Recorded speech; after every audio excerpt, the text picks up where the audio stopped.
Non पारा दोनों में लड़ा रहे हैं। अब हम लोग लड़ने वाले नहीं हैं। तो वो सरकार बीजेपी गवर्नमेंट होती तो पक्का हम लोगों में इतना यकीन था कि वो सरकार चाहे तो किसी भी हाल में वो टीचर अच्छा ने बहुत बड़ी धोखा किया है। हम लोग खुद से धोखा किए हैं, सरकार चुन के धोखा नहीं किए हैं, हम लोग अपने आप धोखा ले लिए हैं। HD न्यूज़ देख रहे हैं आप और मैं हूं रंजीत कुमार। अभी मैं मोराबादी के ऑक्सीजन पार्क में हूं, जहां कई जो 2016 में जो जेटेट की परीक्षा हुई थी उससे उत्तीर्ण जो छात्र हैं यहाँ पहुँचे हुए हैं। इसमें कई पारा शिक्षक भी हैं और ऐसे भी छात्र हैं जो BEd करने के बाद इन्होंने जेटेट परीक्षा को निकाला था। ऐसे तो जो टेट एग्ज़ाम जो है हर साल होना था, लेकिन झारखंड में 2016 के बाद से अभी तक एक भी बार टेट की परीक्षा नहीं ली जा सकी है। और 2016 में भी जो टेट परीक्षा हुई थी तो उसमें जो उत्तीर्ण छात्र थे 6 साल से अधिक का समय बीत चुका है, लेकिन उनकी नियुक्ति प्रक्रिया अभी तक शुरू नहीं हो पाई है। सरकार के द्वारा बार बार जो है उन्हें आश्वासन जरूर दिया गया है, लेकिन अभी तक निराशा ही उन्हें छात्रों को हाथ लगी है और छात्र जो है बड़ी आंदोलन की तैयारी में है। सोच रहे 3 साल गुजर चुका है, 2 साल बचे हैं और इस 2 साल में 1 साल आपको चुनाव में ही चला जाएगा। तो क्या लगता है कि आप लोग को बहाली हो पाएगी या फिर ये भी अधर में ही लटक जाएगी? इसी की इंतजार में तो है कि ये सरकार चुन के ना हम लोग को, अब युवाओं को लग रहा है कि हम लोगों ने बहुत बड़ी धोखा किया है। हम लोग खुद से धोखा किए हैं, सरकार चुन के धोखा नहीं किए हैं, हम लोग अपने आप धोखा ले लिए हैं। क्योंकि अगर वो सरकार बीजेपी गवर्नमेंट होती तो पक्का हम लोगों में इतना यकीन था कि वो सरकार चाहे तो किसी भी हाल में वो टीचर अच्छा देता। लेकिन ये सरकार बहला फुसला के और हमको ऐसे तोड़ दिया है, पारा और नॉन पारा दोनों में लड़ा रहे हैं। अब हम लोग लड़ने वाले नहीं हैं, अब हम लोग एक मंच पे आ गए हैं। पारा भी हमारे कुणाल झा हैं जो प्रभारी मीडिया रह चुके हैं, इनसे हर कोई अवगत हैं। और अब ये मंच में एक मंच में आके हम लोग शिक्षक बहाली के लिए एक मंच पे आके लड़ रहे हैं और सरकार को झुकना पड़ेगा। नियोजन नीति खारिज हुई है, हम लोग उससे नहीं है। आप नियोजन नीति 1 महीने में बनाइए। अभी शिक्षा सचिव का बयान आया कि हम 6 महीने यानी मई जून में आपको पारा टीचर की बहाली करेंगे, तो हम लोग पारा टीचर के बहाली लायक हैं? ये कहाँ का स्टैंड में आप एक IAS अधिकारी होकर ये बात कर रहे हैं जो नई शिक्षा नीति नियमावली के तहत आप अनुबंध में कर्मी बहाल नहीं कर सकते हैं, जबकि ये कह रहे हैं कि पारा टीचर हम बहाली करेंगे। ये यानी आप सेंट्रल के, आप भारत सरकार के नई शिक्षा नीति नियमावली को आप मान ही नहीं रहे।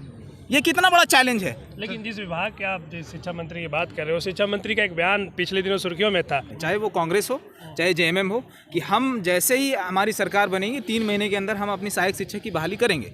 जबकि जो टेट पास है, साफ लिखा है, जो TET pass 16 TET pass 13 TET pass जो भी हैं उसकी बहाली हम सहायक शिक्षक में करेंगे। तो बीच में अब सरकार आचार्य शिक्षक की बहाली क्यों? जबकि हमारे पास जो सर्टिफिकेट है टेट है उसमें साफ लिखा है आप एलिजिबल हैं सहायक शिक्षक बनने के, जबकि सरकार हमें बना रही है आचार्य शिक्षक। तो फिर कोर्ट जाएंगे कैंडिडेट, फिर वो बहाली कैंसिल होगी। यानी ये सरकार ही यहाँ ऐसी ही चाहती है कि बच्चे, एक तो झारखंड के बच्चे परेशान हैं कि उनको सही शिक्षक नहीं मिल पा रहा। आप किसी भी स्कूल में जाइए आपको सही शिक्षक नहीं मिलेगा और कहेंगे कि हमारी शिक्षा व्यवस्था झारखंड की कैसे सुधरेगी?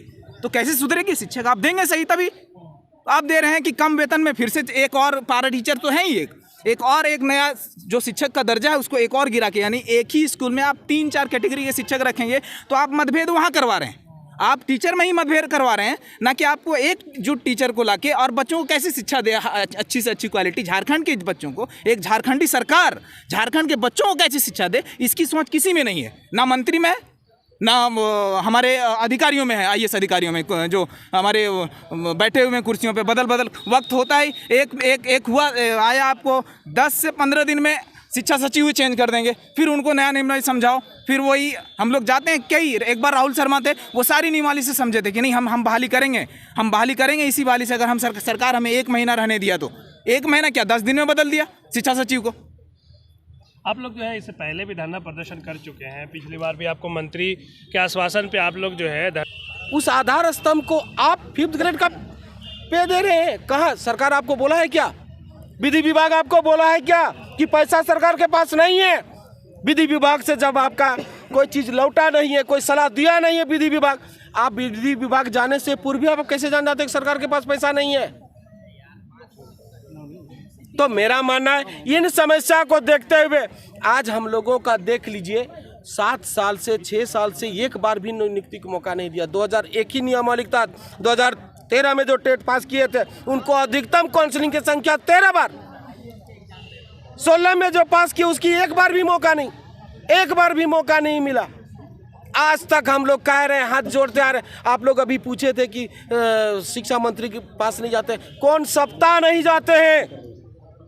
किस अफसर के पास नहीं गए, किस विधायक के पास नहीं गए, किस मंत्री के पास नहीं गए ये कहने के लिए? सबके पास। हाँ, आप लोग का हो रहा है, आपका प्रोसेस कब होगा? अरे आप विधायिका का अंग है, ब्यूरोक्रेट्स पर थोड़ा सा संतुलन बनाएं। आप जो नियम बना रहे हैं, जिंदगी भर नियम ही बनाते रहती है ये सरकार। नियम, मुख्यमंत्री बोलते हैं सारे विभाग का नियम है, देखो हम कैसे ठीक करते हैं, आज तक बन ही रहा है। अंत में ऐसा नियम बनता है कि अपने बच के फंस के गिर जाता है।